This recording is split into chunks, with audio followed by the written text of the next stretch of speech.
I am thrilled to have here in person on the Rich Eisen Show one of the greats in the world of wrestling, WWE Superstar The Miz, right here on the Rich Eisen Show. How are you, brother? Thanks for having me. I am always awesome. I feel like I just got off a flight. I came straight to you. Dude, you're in three-piece splendor. I'm in a three-piece. I flew in this, by the way. Come on now. Oh, I flew in this 100%. Really? I was James like, I came Bond? straight from the airport right to you. Now, I'll be honest. Somebody who dresses like you on a plane would freak me out. You know what I mean? You think? Yeah, like, you know, I dress down on a feel plane. Like, do you? Yeah. Like it all But depends you're a pro, on what I'm man. doing. I am You're a pro. Honestly, I fly every single week. We're nonstop. We don't have an off season like football, basketball, baseball. You know, with WWE, we're nonstop all day, every day. So if you have to get off a flight and be in a three-piece suit, you're going to do it. And you're going to look good doing it, by the way. I mean, I'm all business. I mean, if you sat next to me, you'd be like, this guy means business. I might be uplifting for you. You might be like, what am I wearing? Like, why am I wearing this First of all, pullover? if I sat next to you and was one of the few people who did not know who you were, okay, let's just say I have no idea who you are, and I sit next to you, I would think two things. One, that I'm being punked. Okay, that there's something going on, like you're about to jump out of the plane and be in a Bond movie or something like that. Or two, that you were some sort of businessman getting ready to go run off to something. I don't know. I would be probably ask me that question. Like, and what do you do for a living? What do you do for a living? And then I would probably try to ignore you. Who is the last person who asked you what you did for a living? Oh, it's been a while. I mean, no, it happens every day. Like literally. Come on. Honestly, yeah. Like whenever you go into a hotel, they always ask, "What company are you with?" And like you have to make up a company because if I say WWE, they're going to be like, "Oh my God!" Like da da da, and then it's a conversation. And honestly, when I go into a hotel, I'm kind of tired. I just want to get to my room. I don't want to have the whole hour conversation about how I'm a WWE superstar. Oh, what's that like? Yeah. Is it real? And it's like, come on, like, you know, give me my key. I want to go to the king size bed.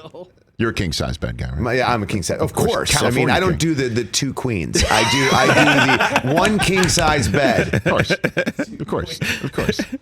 I love it. Fantastic. And how long are you going to the game, or you're not going to the game? I refuse to go to a Super Bowl game unless the Cleveland Browns are in it. You know what? I respect this sort of thing. It's funny, you know, Eric Stonestreet, the Emmy Award-winning actor from Modern Family, refused to go to a Super Bowl until the Chiefs were in it. And so, you know, he's actually gotten to do that. Well, I plan on doing it next year when Baker is 100%. You know, this year he had a couple health problems, and I think that's what set him back. I think next year we will revamp. We will maybe get in the draft a wide receiver. WR1, if you will. Okay. And I think we'll gain some free agents, and I believe Myles Garrett will be the defensive player of the year. Okay. I think people will look at Kevin Stefanski as coach of the year. Okay. And the team that everyone will be talking about is the Cleveland Browns going to the Super Bowl and winning the Super Bowl with Baker Mayfield being MVP and the future franchise quarterback that we all wanted and knew he would be. Okay. For those on terrestrial radio who just surfed right into that last soliloquy, it is not a stark raving madman. It is the Miz, WWE Superstar, talking about his love of the Cleveland Browns and how you will not go to a Super Bowl unless the Cleveland Browns are in it, and you plan on going to next year's in Arizona and seeing the Cleveland Browns. That's what I plan on doing. Okay, correct. When you say you plan on it. That's what I plan on doing. And, you know, it's funny, you know, since Cincinnati is in the Super Bowl this year, everyone's going, hey, they're from Ohio. Are you rooting for the Cincinnati Bengals? Who says such a thing? Everyone. And I'm like, no. If anything, I can't stand that they're they were supposed to be in last place in the AFC North. They were supposed to be horrible this year. Like they were 4-12 last year. Yes. So I'm thinking, okay, great. The Browns were supposed to be number one. Yes. Then it was going to be like Baltimore and Pittsburgh, and you know, and then there were the Cincinnati Bengals. And now the Cincinnati Bengals are in the Super Bowl. If anyone in the AFC North is supposed to be in the Super Bowl, it's the Browns. So no, I am not rooting for the Bengals. The Bengals are going to lose. The Los Angeles Rams are going to defeat them, and they're going to slaughter them because like in the beginning of the year, wasn't the problem with the Cincinnati Bengals like the line, the offensive line? Even like at the very last, even in the stages of the victory and being victorious in the playoffs. Yes. Yeah, and now they're going up against Aaron Donald and Von Miller. Like, I'm sorry, it's just they were great last week, or what was it? Last week? Yeah, last week. Not so much going to happen for the Super Bowl. Okay, so I will, on behalf of those from the city of Cincinnati, push back a little bit. Please push back. Okay, on behalf of those Bengals fans who are going to be watching this later or are currently right now watching and screaming or listening and throwing stuff, how do we square Odell Beckham Jr. being in this Super Bowl when he couldn't do anything with the Browns? How do we square this? You know, I look at that and I don't know how it happened. Like, honestly, he looks like a superstar. Well, he had any team to choose. He could have chose any team he wanted to go to. Yes. And he chose the Los Angeles Rams, and he chose right. Like, the Rams lose Robert Woods. Now, granted, it's a different wide receiver position. Yes. But he's connected with Stafford. He's a big play type of player and a big moment type of player. And in the Super Bowl, if you don't think Odell Beckham Jr. is going to lay out and just be absolutely incredible, then I think you're wrong. And I think Stafford's probably going to be MVP, if not Aaron Donald, by sacking and strip sacking and just creating a lot of pressure for. Now, granted, Burrow has a ton of just weapons. Like, if you look at his weapons, they're absolutely incredible, but I just don't think that line is going to be able to do anything. His best weapon could be, his pulse. You know what I mean? Like, that could be his super weapon. That could be making him the NFL superstar, and it already has, right? Joe Burrow is able to do the unthinkable and win the Super Bowl in his first full year. Right. He's like Tom Brady. Like, it reminds me of remember when Tom Brady came in and first year he just kind of took over. It's kind of the way it feels. I feel like the Miz here on the Rich Eisen Show. Again, Wrestlemania 38, by the way, takes place April 2nd and 3rd at the home of the Dallas Cowboys, AT&T Stadium. We'll talk more about your Los Angeles future here on the Rich Eisen Show in a moment. So, yeah, if Burrow wins, I think you hit on something here. If Burrow wins, the comparisons to Brady will be off the charts because of what you just said. First time in first he wins one in his first 2 years, and first full year as a starter. Right, yeah. Exactly. Just like Tom did. And I think the rest of our days, our kids' days, your grandchildren's days, when there'll be a great episode of Miz and Mrs. on that day, that we're going to be looking at anybody who does what Burrow might be able to do and say, this is the guy who has a shot, albeit small, to catch Brady one day. That's how we're going to be looking at any kid that comes out of, and if somebody ever comes out of college and wins it as a rookie, look out.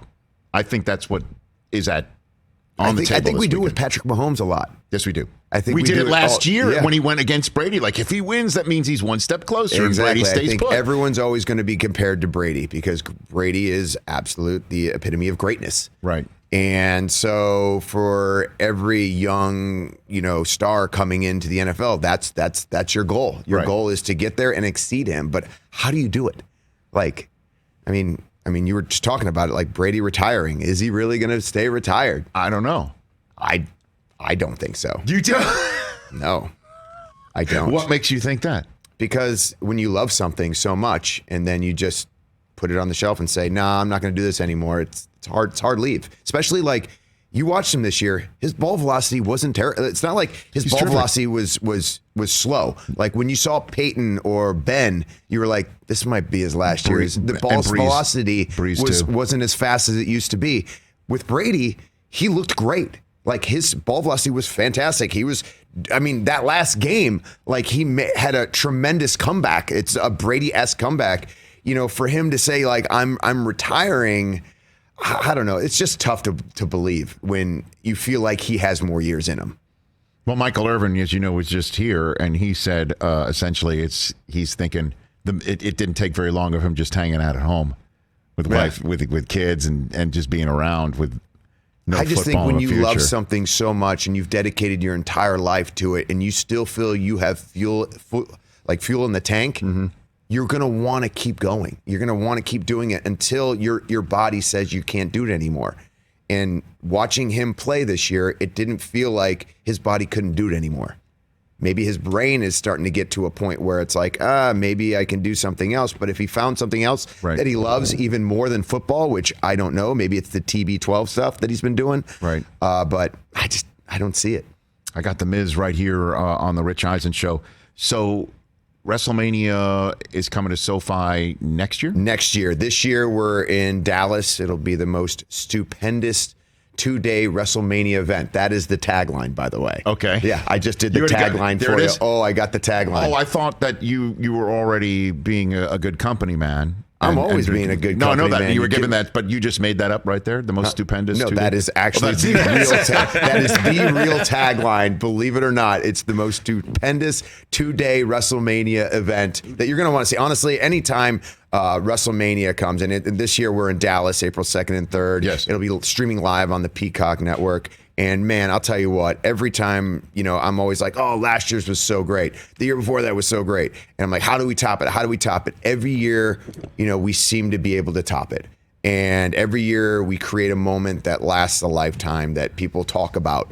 Like I had a match last year against Bad Bunny, who is one of the biggest Latin artists, biggest artists, music recording artists in the world. And honestly, that match, I still look at it and I go, wow, that was an absolutely incredible match for someone that's never wrestled before. He got into a WWE ring. He trained and trained and trained and dedicated himself. And in a tag match, he ended up beating me. Still in my head. Still in my head a little bit. Still in my head a little bit. But I can see that. But man, it was a lot of fun. And anytime you get to perform in a stadium in front of 60, 70, 80,000 people, there's nothing quite like it, and if you watch the Super Bowl, you'll see 100,000 people in a stadium. There's nothing like it. Have you ever been in the AT&T Stadium? Have you ever been in that one? I've been in that one. Okay, absolutely. Baker was drafted in that building. Was he? Yes, he was. No, I did not know that. They actually held a draft in that. What do you think of Baker? Here's what I think of Baker Mayfield. I think he has got an incredible leadership quality to him, and that he has got what they say moxie. I don't know if he has the big game, put the game on my shoulders ability. The fact that, and I Chris, tell him I cape for this man more than anybody else in this business. Rich loves Baker like it's his own son. Well, because I first of all, the way he planted the flag on Ohio State, he had me at hello as a Michigan Wolverine. Okay, so he had me at hello right there, and I'm like, yeah, I like that. I also watched him lose, unfortunately for him, to Georgia in the Rose Bowl. Incredible. I mean, his performance is incredible, right. And he can do a whole hell of a lot. I'm just looking at what the hell happened with Odell, and I'm like, here's one of the primary weapons, and he's got one of the primary running backs, and I know he was hurt this year, but I'm wondering what the hell happened. That's what I'm wondering, too. Exactly. I don't get it. Like, sometimes, honestly, if I'm in a ring and I have a nagging injury, it's in the back of your head the whole time. So maybe when you're trying to read a defense and trying to get things going, and your shoulders out, or you could come out. You're trying to do your best. It's totally get it. I don't know, but then okay, then does the coach take you out? And it's like, no, I don't want to come out because I'm a winner. That's what I want to do. And so there's so many things that go in my brain and go, well, why is this? Why is that? And you never know. Well, and then it doesn't help that first overall picks, you draft them to put them on the stage like Burrow's done. Mm-hmm. Okay. And again. And then you see Burrow do it and you're like, wait a second. Why, that was supposed to be Mayfield. Right. This year. That was this year. And it was prime. And you can't say, well, what weapons did the Browns have? How about. They had tons of weapons. Correct. How about Jarvis and Odell and Hunt Chubb and Chubb? And, Njoku, who, has some incredible physical capabilities. I don't know is the only answer when you say, what do I think of Baker? I think you can't give him a contract like, other of his draft mates got, like Josh Allen. You can't do that. Yeah. But I mean, he's on his fifth-year option right now. Right. So do they draft in the third round maybe a quarterback as a maybe, just maybe? Yeah. Like I'm curious on that. Maybe like, you do. I don't know because. Or do you make a play for Aaron Rodgers? Like everybody. I mean, look, the Rams went all in this year. They got Stafford, right, and they got their. Now they have everything they need to literally win a Super Bowl. They found a willing trading partner to take the quarterback back. I don't think the Packers would take Baker Mayfield, right? You don't think so? No, I do not. I do not. They got their own kid there. They would be trading away Rodgers for their own first round draft choice, who has more contractual control years left than what Baker is and is far less expensive than what Baker would be.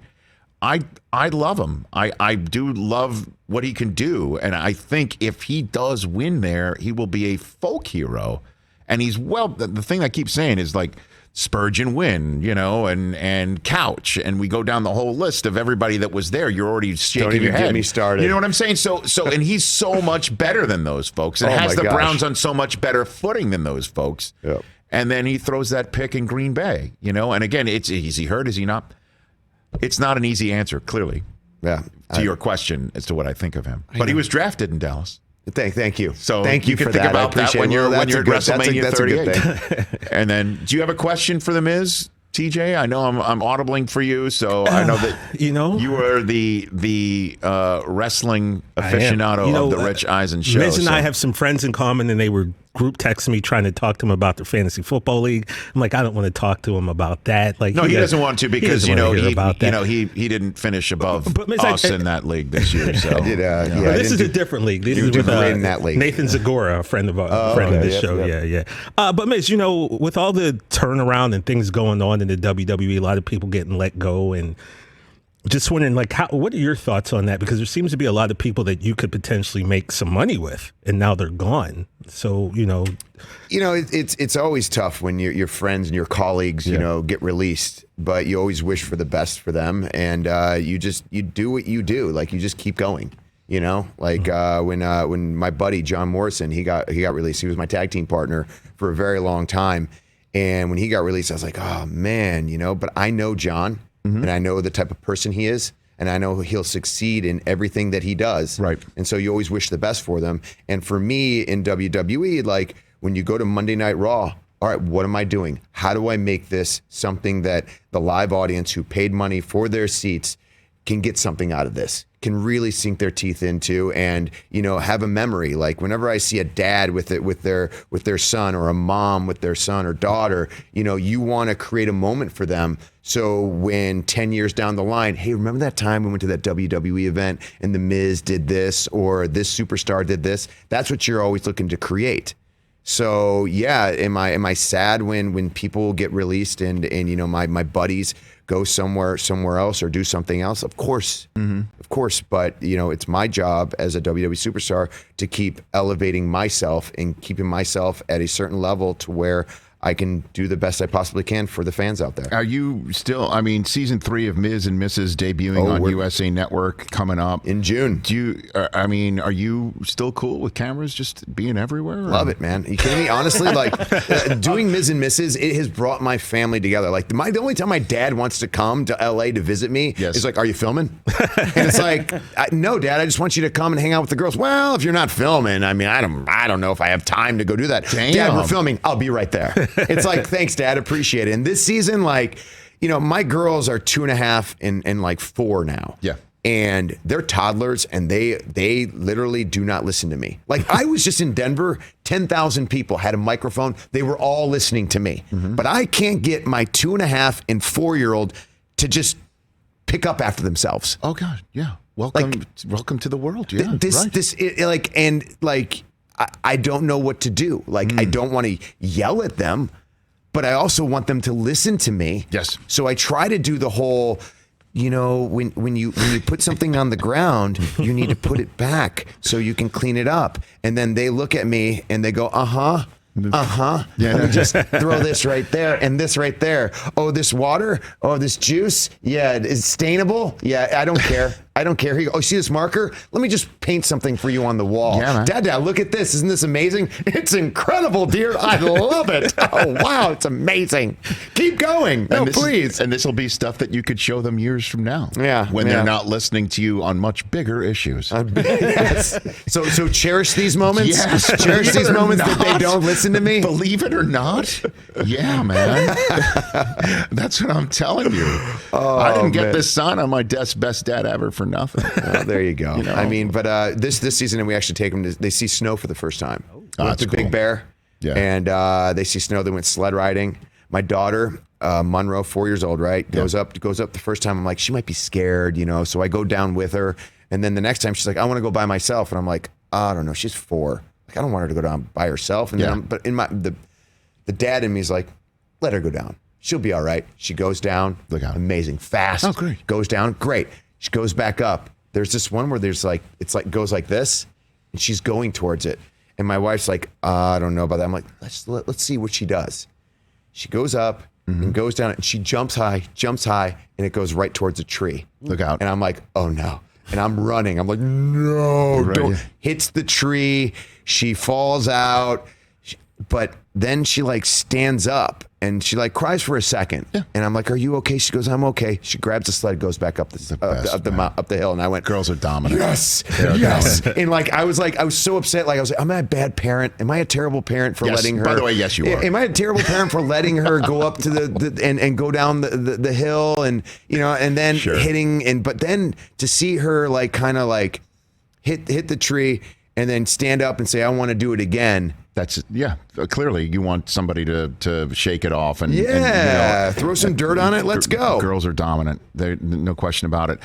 In terms of also stuff that's coming your way, I'll call out to Mike Hoskins. Can you put the Scrabble board up? This is my 8-year-old. This is my 8-year-old. She's 8. Taylor and I were playing Scrabble, which is kind of good to teach them about words, and then the addition, with how much tiles are worth and whatever. Do you see what she spells there? I love her. Yeah. She had a Z and she spells D's. So I was then caught in a parenting moment. Do I commend her for her ingenuity? And what did you do? I enforced the rules that D's is not a word. Boo. It's a word we could use. Thank you, Miz. And we have used. So you would, on a future Miz and Mrs. episode, should you play Scrabble with either of your daughters and she pops out the word D's, by the way, on a double word score as well. So this was I'm curious what the next word out of her mouth would well, be. Like, she did. I mean, that's the one thing. Like, does she know the next word? Well, she does know that if she had an NUT, she could have played it off the Z, yes, and gotten a double letter on the N.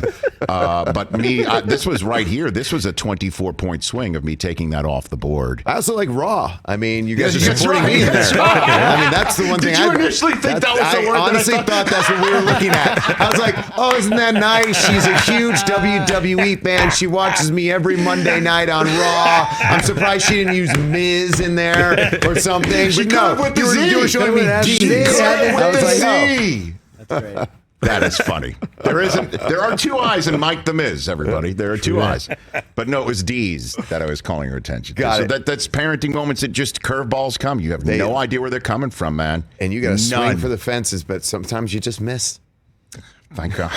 She's I've okay. been missing a lot, but I'll tell you what, I'm doing my best. My wife is like the best mother ever. Like, she just knows what to do, when to do it, how to do it, and it's crazy to watch her in motion and watching how she does everything, and then also balancing work because she's with me on Raw, So balancing work and being a great parent. I mean, it's just that's the life of what we lead, and that's what you see on Miz and Mrs. Just us. It's real. It's like it's us being the best parents we could possibly be, but also having work. Like you want to be great at your job as well. Well, that's what you want to teach your kids. Like, that's exactly right. Find a job that you love and do the best you possibly can at it. You guys are mirroring the work ethic, and you work your ass off, man. And you've worked your ass off to get where you are and get in that beautiful 3-piece suit. And I'm ready to run. If you ever need me to sprint. By the way, Yes, I was sir. even invited last year to SoFi, like to do your draft running. I was like, I was watching. I was like, oh man, You like, want to come this year? huh, are you kidding me? The planning is in stages. I will. You know what I do? I don't know how much time will we you have. run in this 3-piece suit? 1,000%. I'll bring my most expensive suit to run in. You kidding me? I'll Let's run in go. my Louboutins. Yeah, but that's that's my thing. You don't do 3-piece. All right, then I won't do the suit. Then I'll bring something. I'll run in my don't you trunks. have enough? I will run in my trunks. How about that? In my WWE, WrestleMania gear. That's what it. I'll. Now, That's what I'll. we're talking. How about that? Now we're talking. I actually workshopped it. challenged. So there's this. You're so kind, by the way. You're always very supportive. There's a woman that, in WWE named Bianca Belair who is the course. EST. Yeah. She's the best at everything, and she was a huge track star. And I actually said to her, I said, look, do you think I could beat you in a race if I have running shoes on and you have wrestling boots on? Yeah. She said, no doubt in my mind. And it wasn't even like she didn't think about it. And that's what kind of made me go, oh, really? Like she didn't think about it. She goes, no doubt in my mind. So I went to the entire WWE locker room. I go, Bianca Belair has wrestling boots on. I have running shoes on. Who wins in a race? And everyone there was not one person that had my back. Everyone just goes, Bianca Belair will kill you. And I go, there's no way. There's no way in wrestling boots, and I have running shoes on, that she could beat me in a race. Did you race? I'm telling you. Maybe this is what needs to be done as part of Run Rich Run. She has wrestling boots on. Okay. She's a track star. And I would. She's a track star. You provide the Bianca Belair. She provides the boots. We both lose to her. And I provide the stadium. How does that sound? And the charity. Amen. And the charity. There we go. Let's there we do go. it. St. Jude's, let's go. Let's right? do it. Exactly. And you're so kind For the about that kids. always. At Mike the Miz, Twitter and Instagram. Miz and Mrs. debuting on USA Network in 2022.